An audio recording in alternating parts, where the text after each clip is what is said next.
Well, hello and welcome everyone to our Winter Alumni College series and the magic of empathy. It is great to see all of your smiling faces. My name is Stephanie Maringer and I am the Assistant Director of Regional Programs at the College of Worcester. Joining me tonight is Patrick Nolan, Major Gifts Officer, and Katie Bradshaw, Assistant Director of Planned Giving. If you need any assistance with Zoom throughout tonight, please send us a message in the chat. We are happy to assist you. And you can also use the chat to communicate with each other, share where you're joining us from. We'd love to hear where you're at in the world, and also to pose questions throughout the course. To fully participate in tonight's course and make this virtual environment feel as much like a small Worcester classroom as possible, we encourage you to turn on your video. We have kept you on mute, but we will give you plenty of opportunities to unmute yourself throughout the course and pose a question or share an example. And in an effort to make this course as accessible as possible, we also have a live transcript available that you can access by clicking on the otter.ai link in the top left-hand corner of your Zoom window. I also have a link to provide you in the chat. I am putting in that chat right now. Here we go.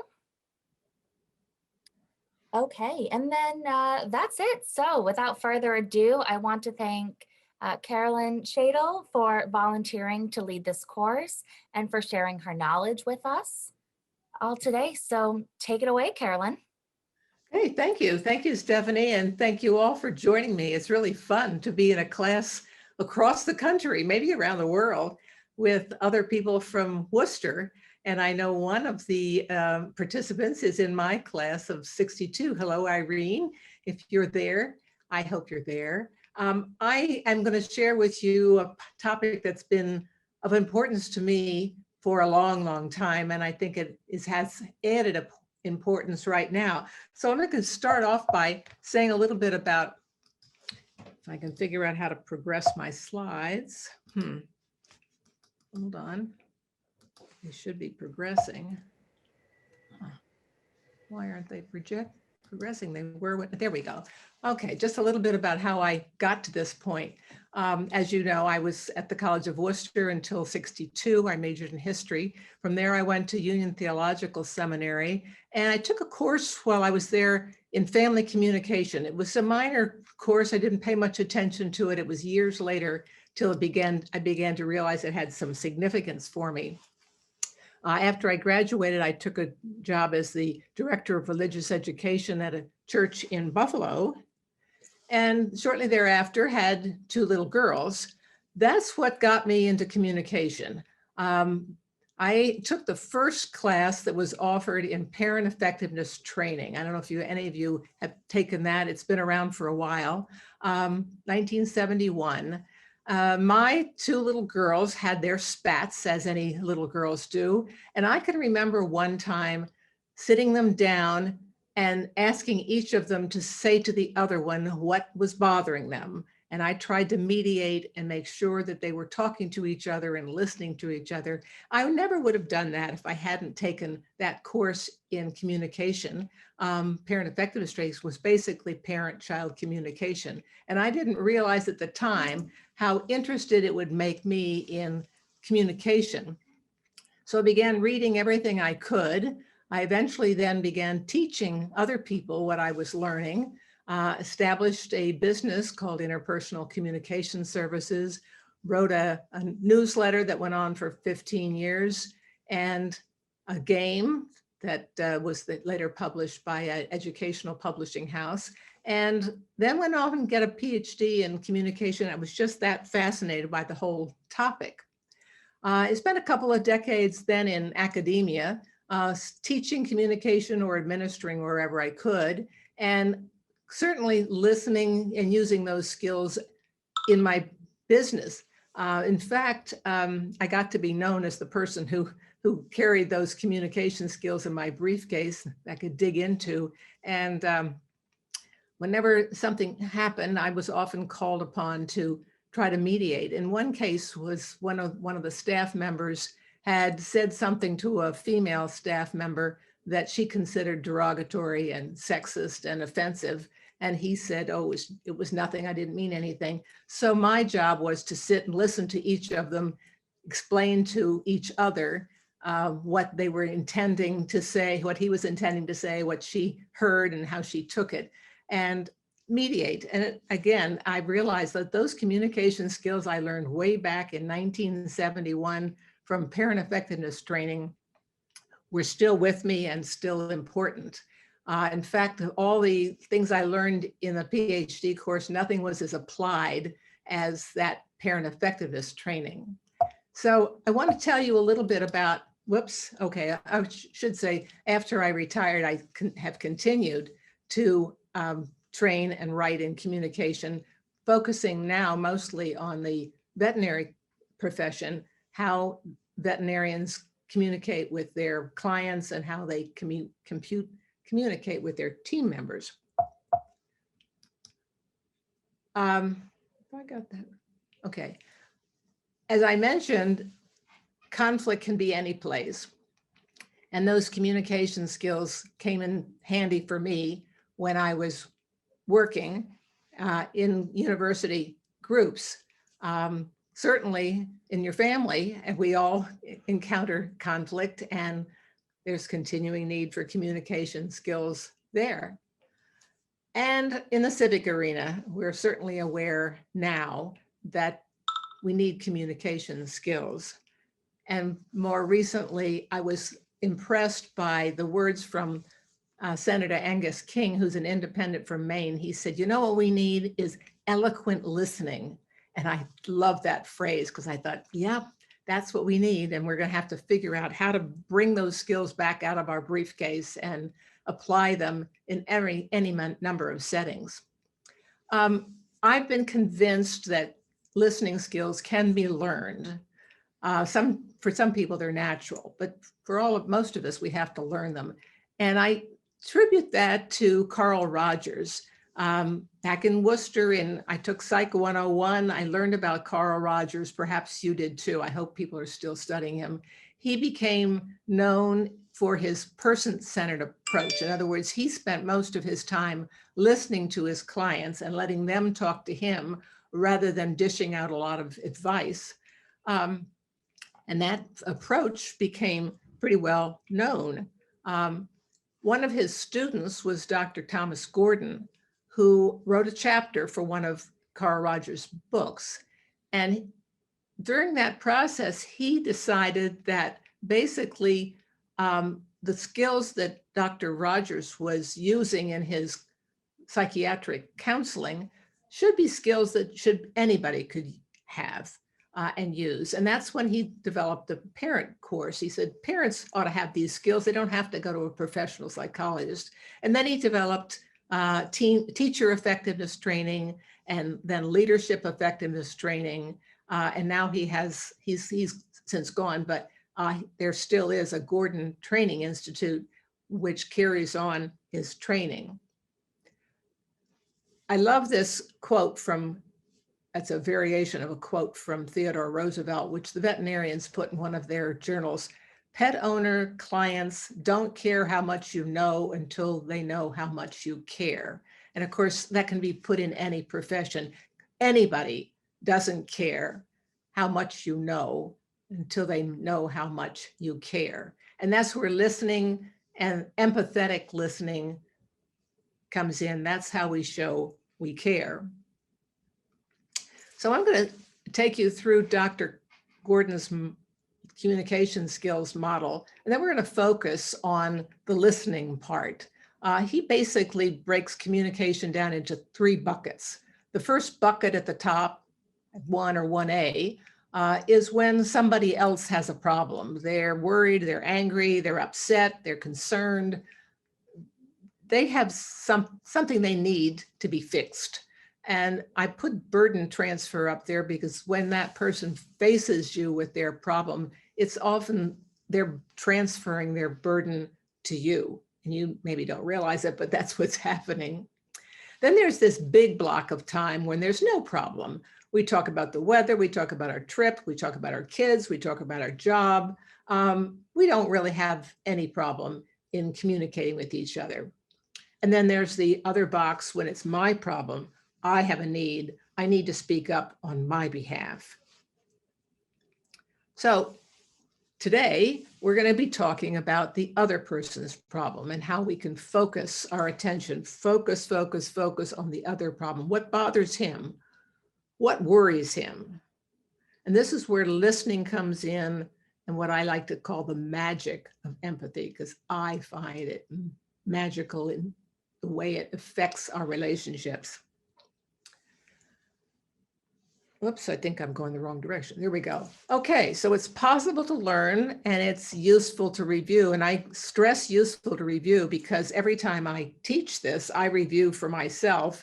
And every day I'm challenged to try to remember what I know about good listening or effective listening. So we're going to go through basically 5 different skills. Silence, whoever thought that was a skill.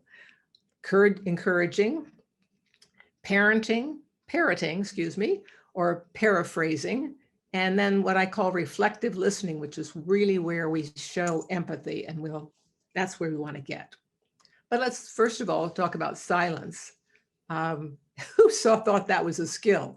But I'll tell you, as a talker, I know that's a skill. Just to put my hand over my mouth and say nothing is a way to communicate, because I use my eyes to say I'm listening. Maybe I lean forward. Maybe I put my hands out, something non-verbally to say, I'm here for you, and I want to hear more. If that's too awkward, I'm sometimes just say, with a nod of my head, but I'm still not saying anything. I'm trying to keep the focus on the other person. I like to tell the veterinarians and the pet owners that if you notice how your pet listens to you, that's Carl Rogers, that's the Rogerian analyst, just letting you be, just being there for you and let you talk. Sometimes just being quiet isn't enough. Maybe you're not comfortable with that, or nothing comes from the person you're trying to communicate with. So inviting maybe is what you need to do. Say more. Tell me more. That usually unleashes all kinds of information because that person is burdened, hurt, worried, angry, and all they need is an invitation to say more. And if they know you really want to hear, when you say, well, tell me more, say more about it, they're very often very happy to unleash what they have to say. A third and fourth skill are those that counselors use a lot. And if you've been to a counselor, you might know that they often ask 2 people in the relationship to parrot each other, say back exactly what you heard. So if the person who's hurting says, I'm really feeling like I'm ignored all the time, the other person is asked to just repeat that. You feel like you're being ignored all the time. Just word for word. It sounds to the speaker like that's really dull. That's really strange to say just exactly what they've said. But the person who's wanting to be heard doesn't notice that. They just know that they're being heard. Plus, when you're parroting, it gives you a minute to stop and think, what do I hear besides those words? So I'm parroting the words, but there's something else there. And sometimes you paraphrase and don't give back exact same words, but pretty close. So I'm saying, well, so what you're saying is that I'm not paying attention to you, or nobody pays attention to you. Is that what you're trying to say? And the person who's hurting says, well, that's not exactly what I meant. I meant it was really you who's not paying attention to me. And maybe some examples. So paraphrasing or parroting, both, give a chance for the speaker, this person that's hurting, to clarify, to tell you what it is they really mean. And if you've overspoken the situation, they can correct you. If you haven't quite got it, they can come back with more. The key is listening for feelings, and that's the tough part. It's an easy formula, but it's very tough. What are the feelings I'm hearing behind the words? And one of the reasons it's difficult is we don't have a big feeling vocabulary. Stephanie sent to you a chart with feeling words, and here's another one. You can get on the web and find lots of them. The point is that we don't often share our feelings in words. We show that we're grumpy, and we show that we're afraid. We show that we're annoyed, but we don't say that. Likewise, when somebody else, the other person that we're going to focus on, is feeling lonely, they don't often say, I'm feeling lonely. They just show that they're feeling lonely. So it's our job to listen to the words and try to determine what are the feelings behind the words. When he's grumbling about something that's out of order, what am I understanding? What is he trying to say? What are the feelings that are behind his behavior or the words he's coming up with? And that's where we get into being emotionally aware. You've, I'm sure, been acquainted with the whole notion of emotional intelligence, and they tell us that success in your career is more dependent on high emotional intelligence than it is intellectual intelligence. So we need to try to check in on our emotions. How do I feel? And how does he feel? What am I hearing? What am I sensing? How do I get into the feelings behind the words or the feelings behind the behavior? One of the reasons why empathy is very difficult, and that's when we are responding with feelings, is because we often mix it up with sympathy. But empathy is listening beyond feelings. It's feeling the other person's feelings, really feeling their feelings. It leads to trust, it leads to understanding, and it's really an opportunity rather than a threat for us to connect with another person at a deeper level, or maybe a new level. And that's where I see that magic happens, because something opens up in the other person when we're able to listen to that person's feelings. Brene Brown has put together a little video that describes the difference between empathy and sympathy. So I'd like to just give you a chance to see that. It's just a couple minutes long, but it's very powerful. So enjoy.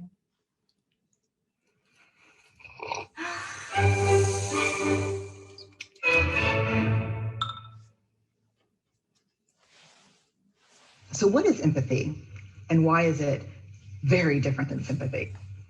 Empathy fuels connection. Sympathy drives disconnection. Empathy, it's very interesting. Teresa Wiseman is a nursing scholar who studied professions, very diverse professions where empathy is relevant, and came up with 4 qualities of empathy. Perspective taking, the ability to take the perspective of another person or recognize their perspective as their truth. Staying out of judgment, not easy when you enjoy it as much as most of us do. Recognizing emotion in other people and then communicating that. Empathy is feeling with people.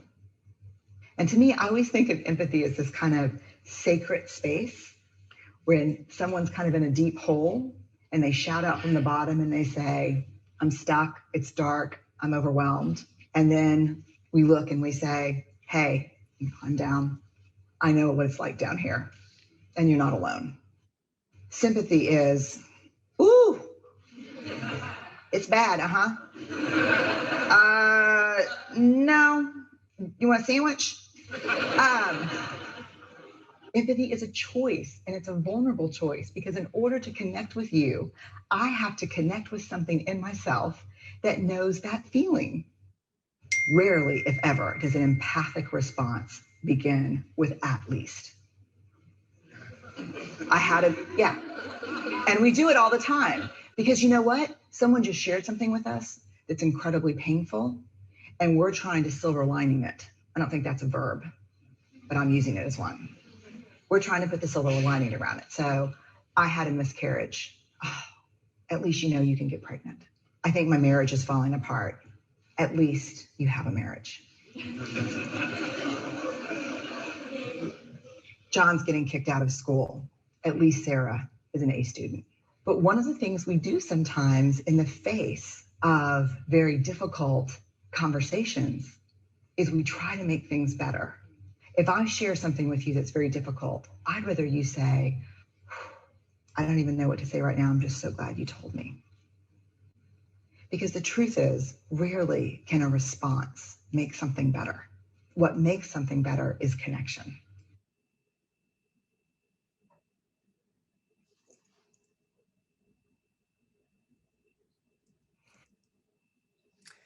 So basically, she's saying that in contrast to sympathy, which is very intellectual in nature, it basically means we understand or we're learning.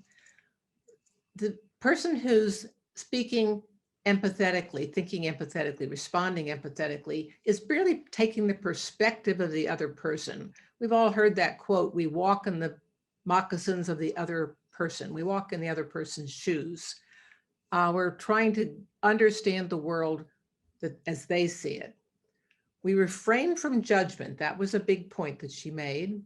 And then she said we're regarding emotions. That is, we're listening to the feelings of the other person and we're communicating back those feelings, that understanding. So I had a friend who fell and broke her hand. And I wanted to say, well, at least it was your left-handed, you're right-handed. That was that at least. And I heard Brene Brown saying, yes, we always start off with at least. We silver line things. We want to make it look good. When what I really needed to say is, boy, that's a bummer. It must be painful. And let her tell me more about, yes, I can't do a thing. I need two hands, whatever she's saying, whatever she's thinking at that point. So empathy, while it's very difficult, is really just two steps. It means identifying the feeling, hearing the feeling behind the words, and then communicating, that is reflecting those feelings. I call it reflective listening because you're reflecting back to the speaker what you hear as the feelings, what you see in the mirror, what you hear in the mirror.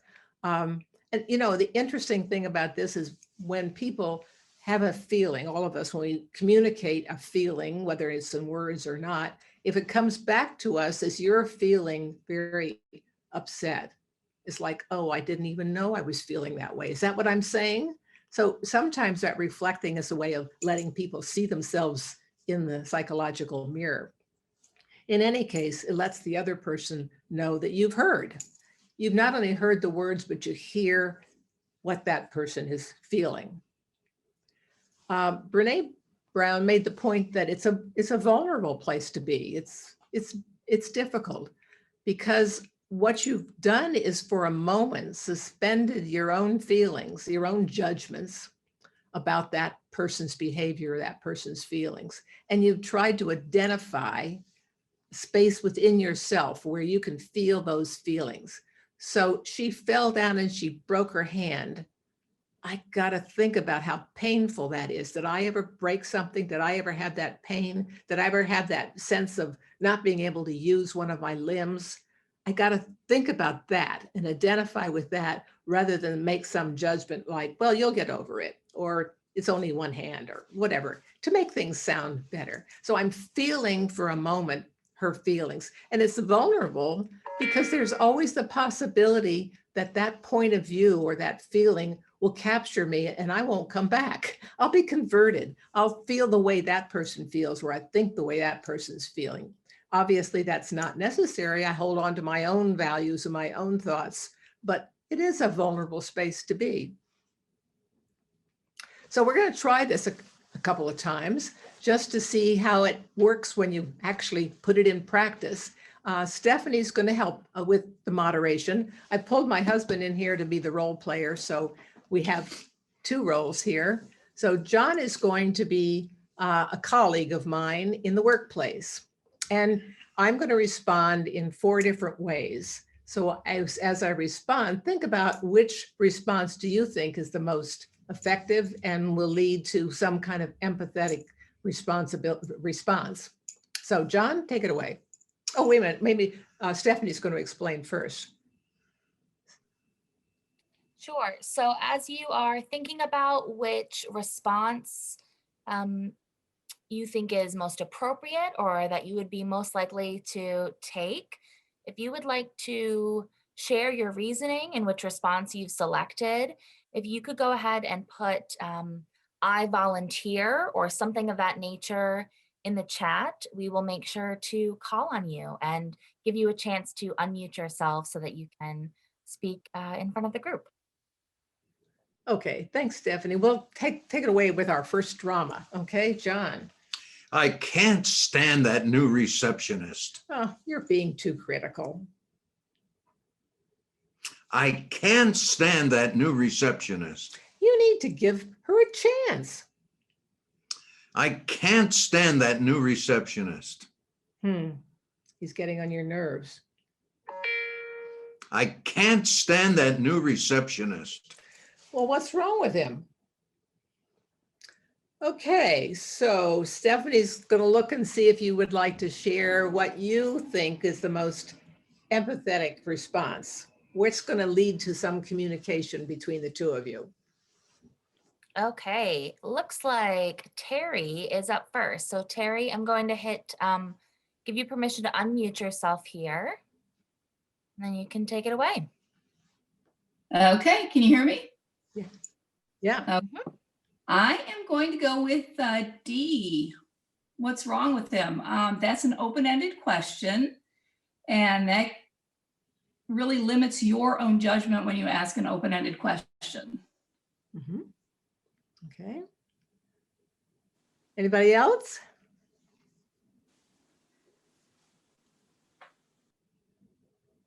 You can also just raise your hand. Oh, looks like Diane. Okay, Diane, you can unmute yourself there. Yeah, I think it would be C. He's getting on your nerves, which is a little more open-ended to me. It gives the person a chance to, talk about what's going on, as opposed to assuming there's something wrong with the receptionist.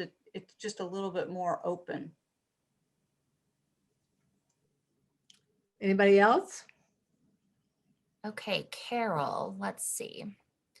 Okay, you should be able to unmute yourself. Yes, it worked. Can you hear me?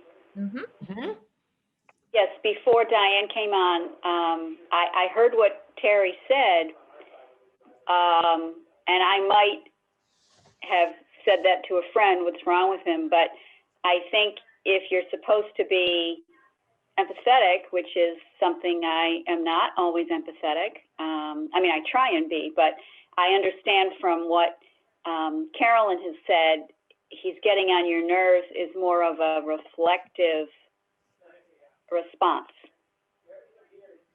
if that makes any sense. Yeah. Or Anybody else reflective up there? to your husband. Okay, looks like don't know who is 362551, but I can give you permission to unmute yourself here. Well, it's probably me. The name is Elizabeth Morley. I guess my reaction was I actually thought it would be, sounds like there's something about him that's really bothering you. Okay, so you're going to go with E. I got it. Yeah. And then next is Tara. Let me find you on here, Tara. Yes, I agree with C. It seems more like you're reaching out to identify with what the other person is feeling.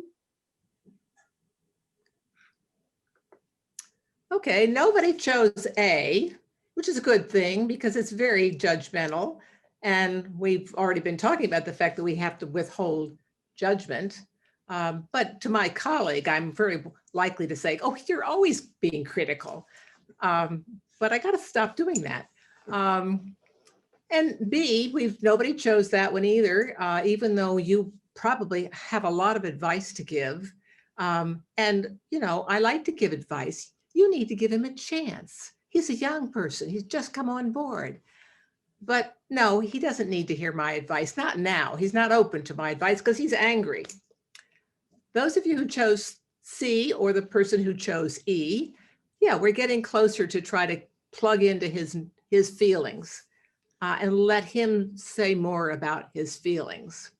Number D is a very logical kind of response because it enables us to learn more about the situation. And as the speaker said, it's open-ended, but it does sort of steer the conversation. Like, I want to have some facts before I want to empathize with you. So what do you think is wrong with him? That's very intellectual.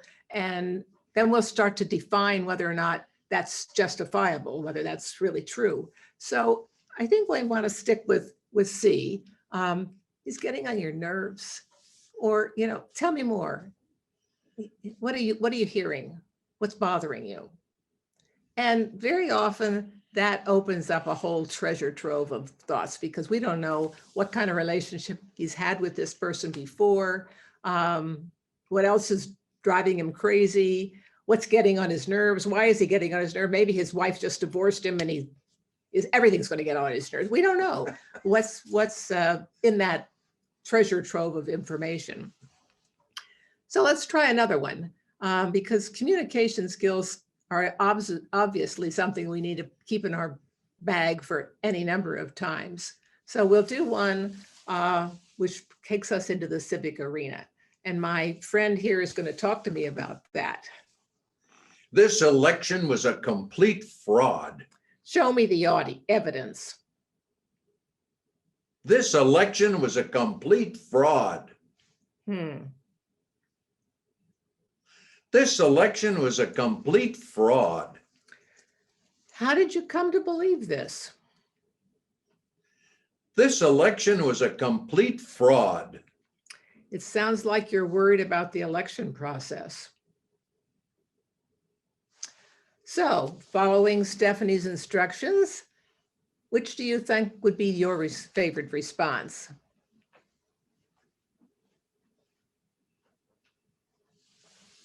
Okay, take it away, Tara. Oh, I'm going with D. It just it sounds like you're opening it up for them to talk. Mm-hmm.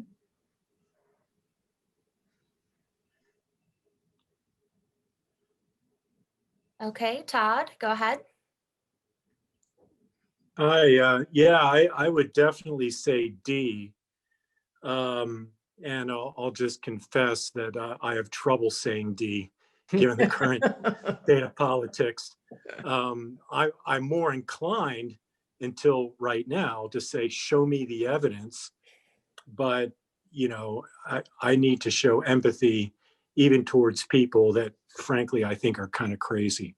So, so thank you. This is very helpful. I think D is probably the empathetic response. That's all. Anybody else? Okay, next we will go to Jill. Let's see. Okay, Jill, you should be able to unmute yourself. There, okay. Like Todd, like, show me the evidence is where my current behavior is, because I have 21-year-old boy-girl twins, one of whom is a junior at Worcester, a political science major. And he is so like in it, you know, and we're watching the TV and we're all yelling, show me the evidence, you know, like that's the mentality in the house. And then is like my mom, like, oh, does anybody want an iced tea? And like, I don't want to talk about it with, you know, too many people. And then how did you come to believe this is pretty personal. Like, it's almost it has a little edge to it, but it's a great question. Like, I think it would be really good at like a cocktail party. Like, and how did you come to believe this? And then D sounds like what I'm supposed to pick. But it's very like it steers it away from the emotion and brings it more towards like you know, I don't know, you know what I mean? Like it's the process. Yeah. Mhm. So I'll say D. Okay, next is Diane. Yeah, I had originally thought maybe D, but the more I thought about it, the more I would vote for C. But I think I would say it something like, so how did you come to believe this? As opposed to a little bit more of a judgmental tint to that, like, how did you come to believe that?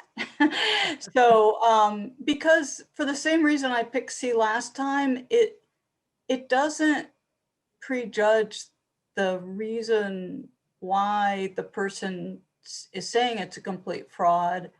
It allows them to tell their story. It's just a little bit more open-ended again. Great. Okay, Terry. Yeah, can we add an E on here? Sure. Another answer. Sure. Maybe so tell me more. Uh-huh. Mhm.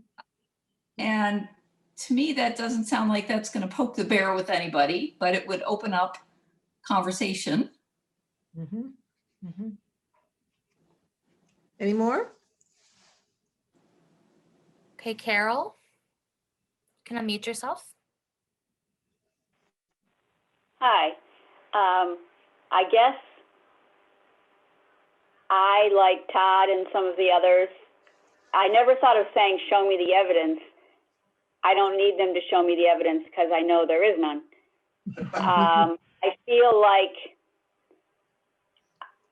to people that I would like to remain friends with, I would just say, And sometimes I even want to say, how did you come to believe this? I cannot, I'm sorry, I don't mean to offend anyone who is a Trump supporter, but I don't know if we should have any discussions about this. I mean, I'm thinking of people that I know. How did you come to believe this? I feel like they can still, I mean, I've heard something that somebody said to me about how they know somebody who said Trump didn't really say this or that.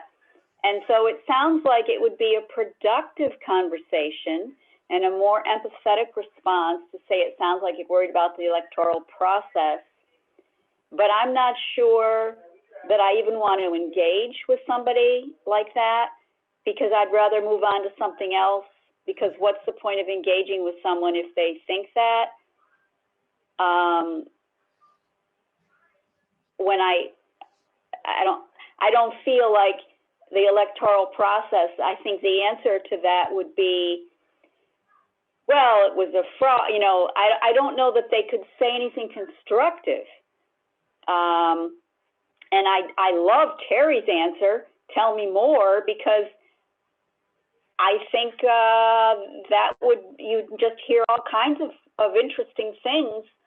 And I don't know that there's any way to have a productive conversation, but I'm very sensitive to the fact that people are saying you need to listen, you know, the Democrats and Republicans need to listen to each other, for example, or you need to listen to your friends your relatives who live out in Arkansas or whatever. Sorry to anybody who lives in Arkansas. I just mean, I don't know that everybody is so dug in, but I think the correct answer is D, or perhaps what Terry says, you know, E. So sorry, I just. Okay, I hear everybody really wanting to make an empathetic response, and as Brene Brown said in her little video, it's very difficult. We want to move on. We want to silver line things, or we want to argue. I love Terry's confession, show me the evidence. Yeah, that's sort of maybe the first line you want to say, that's my reaction, show me the evidence. And we know that that's not going to get any place. That's just going to get more of an argument. Those of you who chose D, it sounds like you're worried about an electoral process, That's an effort to try to connect with what we perceive to be worry. And we may perceive it to be an electoral process. Actually, maybe the other person isn't thinking of the electoral process at all. It's something else. And so that statement maybe tries to sway them to talk about something that they don't want to talk about and we don't need to hear. How did you come to believe this? What I heard you saying, it depends on the tone of voice. How did you come to believe that? That's very judgmental, as opposed to an inquisitive, curious. How did you come to believe this? And that's a very different kind of thing. It's curiosity, it's openness. I want to learn from you. But maybe this person doesn't really want to talk about that. And so I would either choose B, which is saying nothing, eye contact, letting the other person know that you're listening, or D, E, I think somebody suggested, say more. Very often, and eye contact doesn't feel like it's enough, but say more certainly does invite people. And that's essentially what we're trying to do here is, whoops, I'm trying to get, there we go. Encourage the other person to say more. And maybe he'll tell us how he came to this or what it is about this that he's worried about, if it's worry at all. Maybe it's anger, maybe it's frustration, maybe it's disappointment, maybe it's hatred. Let's let that person talk to us. And it's difficult. I have a friend who we have pledged to meet together to share views. We're diametrically opposed. And I spend most of my time going, say more, because there's nothing I can say. And we've pledged we're not going to try to convert each other. We're just trying to understand. And I've learned a lot. I'm understanding where that's going to take us and where that's going to take our society. I don't know, but I do believe that understanding is the first step, and that listening to people provides an opportunity for an empathetic relationship in any case. So it's reflective listening, paying attention, of course, listening, withholding judgment. I guess maybe that's the part that I have to tell myself first, and then responding or reflecting back with the feelings that I've heard. Interesting that I have found that sometimes when I respond empathetically, the person I'm responding to gains an insight, because if I'm going to listen, they might listen, and they might even be listening to themselves. And I've got a little video that I think you'll enjoy that shows an example on a personal or interpersonal family level where sometimes listening with empathy provides insight to the person who's hurting.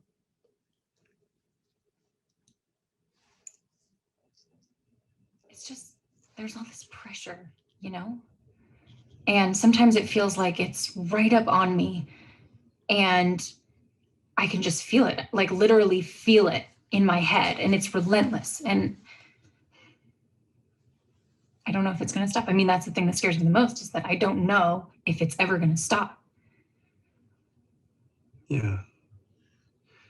Well, you do have a nail in your head. It is not about the nail. Are you sure? Because, I mean, I'll bet if we got that out of there. Stop trying to fix it. No, I'm not trying to fix it. I'm just pointing out that maybe the nail is causing. You always do this. You always try to fix things when what I really need is for you to just listen. See, I don't think that is what you need. I think what you need is to get the nail. See, you're not even listening now. Okay, fine. I will listen. Fine. It's just, sometimes it's like, there's this achy, I don't know what it is. And I'm not sleeping very well at all. And all my sweaters are snagged. I mean, all of them. That sounds really hard. It is. Thank you. Ow! Oh, come on. Ow. If you would just don't. Try to see things my way. So I have to keep on talking till. Oh, yes, we want to give advice, but when he stopped giving advice, well, oh, yeah, she learned something. So I hope the time we've had together gives us a chance to pull those skills back out of our bag, listen for feelings as well as words, reflect back, and practice. We can practice for the rest of our lives. Stephanie, do we have time for any questions, or are we signing off? Sure, we have time. If we want to close right around, say, 6 p.m.-ish, that gives you guys time to get ready for the Super Bowl if you're watching tonight. So if you have any questions that you would like to ask of Carolyn, please, you can either type it in the chat and then we can give you a chance to unmute and ask it aloud, or you can just type the word question and we'll call on you, or raise your hand. We'll make it work however works best for you. So feel free to do so. Or does anybody have any further comments they'd like to make about our cases or cases that you've had in your own real life? Okay, Jill, go ahead. I was almost a child psych minor. I also, yeah, a child psych minor at Worcester. And who was the guy that you had the name Gordon, but who was the Professor Gordon, or was his name Gordon something? Does anybody know? Thomas. Gordon. Or there was a Professor Gordon Tate, but the professor I was speaking of here was Dr. Thomas Gordon, who Gordon was Collins. Thank you. Of So Gordon Collins taught a lot about this kind of stuff. Like, he was really, you know, a quote unquote ahead of his time, you know, but I learned a lot, and I just got hooked on, you know, self-help type. So I've read all these books of how to parent and all this stuff. And one thing when I've done this empathetic listening is a lot of times I'll go to my daughter, you know, like now she's 21 and we're friends, but when she was like 15 and a half, that, you know how that is. And I'd say, it sounds like you're really angry about, and then she'd get so mad that I picked an adjective to define her. How do you know I'm angry? That's not what I'm saying. And so the use of adjectives became dangerous for me. So how do you avoid, like, you want to be empathetic and what you see is anger, but, or just using it as an example, when really you're taking a chance that this could totally make the person even more mad because you're not really defining what they're feeling. So I just wondered your thoughts on that. Oh, Jill, that's a really good question, because it is a risk.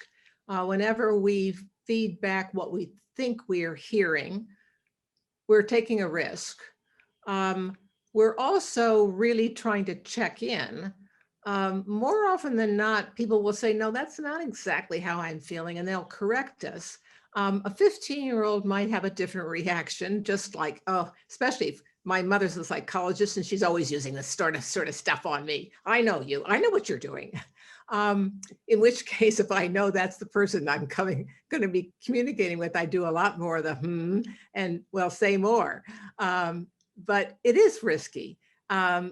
And I guess when you know the person and you know that's the reaction you're going to get, you're going to want to hold back, as I'm sure you found that you had to do, Jill, when you've got a 15-year-old who's going to react that way. But I would say in general, take the risk, because more often than not, at least it doesn't turn off communication. Your daughter came back and said, how dare you say I'm worried? It's not worried, I'm da-da-da-da-da. So sounds like she probably was still willing to talk to you. And that's the open part. And that's the beauty in talking to a 15-year-old, to make sure they still want to talk to you. So congratulations, Jill. All right, next we'll go to Ginny and then to Deborah.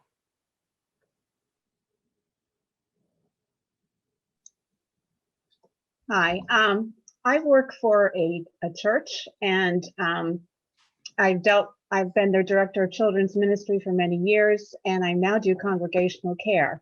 So I'm involved with the whole life of the church, and we have a large youth group.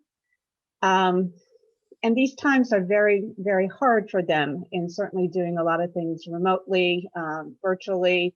The kids aren't coming together, and certainly, you know, as a member of the church's staff, we're aware of all of the difficulties, and especially in the kids not getting as much socialization as they had. And part of this is also the challenge that we see, it adds to the challenge of getting them to communicate with one another and being able to open up to one another in ways. And I'm just wondering if you have any suggestion as to how to teach our children to be empathetic listeners. I mean, all this is all well and good for what you've told adults, but are there any other ways that we can help our children become better listeners? And I think that all goes to helping them become more open as adults someday. Yeah, yeah. How do you get the young people to be open with each other and with you too? And that's probably similar to the question we have about any of our friends, adults as well. How do we get them to share with us at a feeling level and to be more open and honest? The only answer I can give you is modeling. I'm hoping that when I share my feelings, they'll share their feelings. We didn't talk about that third box that Thomas Gordon had, which is when I have a problem. But when I want to share my feelings, if I can do that in terms of myself rather than a statement or an accusation or a judgment or some pontifical point, if I can share where I'm from, very often other people get to that level too. So with young people, it's how can we model with them and get them to share back to us? That's a real challenge. I understand that because they're locked into their own feelings and not sure that they should be so vulnerable. And it is vulnerable. It's a good question and a good task. Thank you. Okay, up next is Deborah. Well, it's the Pablo part of Deborah anyway. The other. Oh. I've got a question here with respect to the Zoom environment and whether you, Caroline, if you've made any adjustments to what you think about these types of techniques relative to these types of environments. That's very interesting. I hadn't thought about whether I have, but now that you ask me, I think I have. I facilitate a couple of classes of Great Decisions, which is international relations. And instead of a PowerPoint, we have 30 people or 20 people on the screen. And I can see each person, which I love because when we're in a class, I don't often see them. Somebody's behind somebody else. So on the screen, I can see their name and I can hear them one by one. And that gives me a chance to think about what is the feeling behind the statement. I think I'm probably on my game, so to speak, able to debrief and decode the words into feelings, maybe easier on Zoom because I have chance to kind of see and watch the person as they're speaking. Now, I guess going back to that earlier question, does my responding with active listening or reflective listening influence them to do the same? I'm not sure about that, but I think I'm able to be more responsive, reflective on Zoom than I am even in person. That may be a surprise. I hadn't thought about it, but I think that's the case. Interesting. Thanks.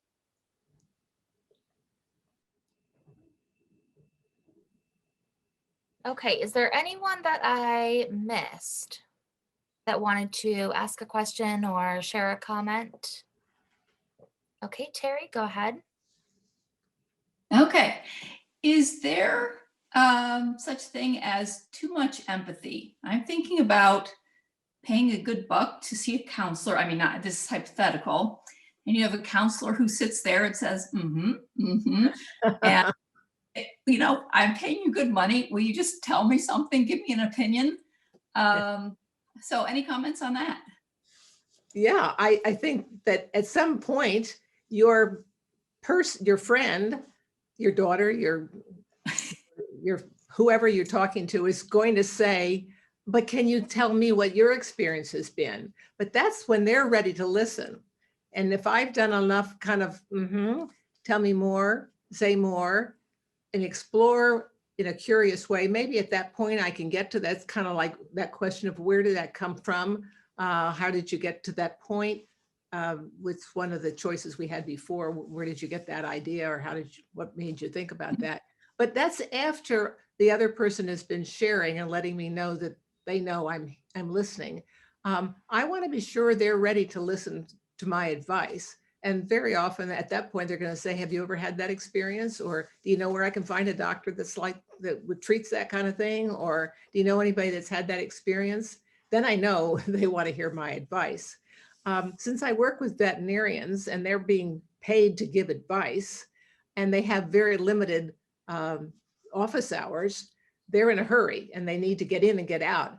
But they also know that if they say something before the client is ready to hear it, the client's not going to hear it because they're still worried, they're still upset, they're still concerned. And if they say something that's taking them in the wrong direction, they're wasting their time. They really need to hear the whole problem. So it's a timing issue, but you raise a good question because clearly you can go on forever and say nothing, but eventually you have something to share, and just it's a timing thing. Okay. I hope that helps. Yep, thanks.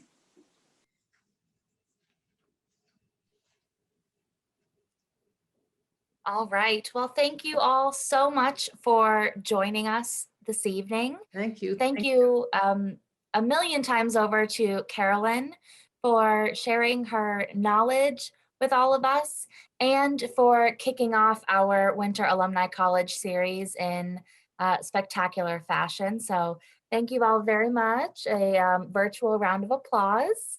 And for you all, I just want to encourage you to keep an eye on your email for more information coming from the college, including a whole host of ways that you can stay involved with us, especially virtually throughout this challenging year. So thank you all. I hope you enjoyed it very much and have a great rest of your evening.